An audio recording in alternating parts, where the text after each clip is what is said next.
ГСП онлайн. Городские новости сейчас.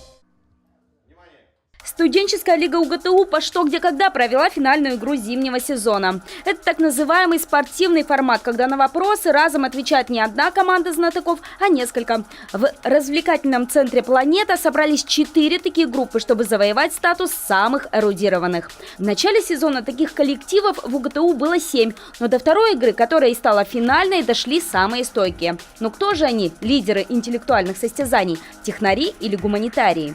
Вот по опыту могу сказать следующее, что на самом деле смешанные команды, они гораздо лучше играют, чем вот команды, может быть, которые собрались в одном курсе. Почему?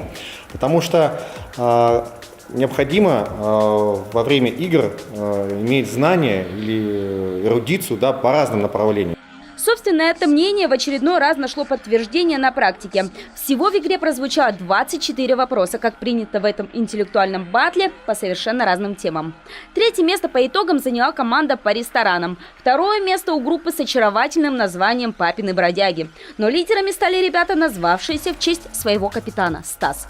Уже после они выступили в другой лиге нефтегазового профсоюза. Судя по итогам этой игры, у ребят пока мало опыта. Они оказались в конце турнирной таблицы. Но унывать еще рано. В феврале УГТУ запустит новую весеннюю серию игр.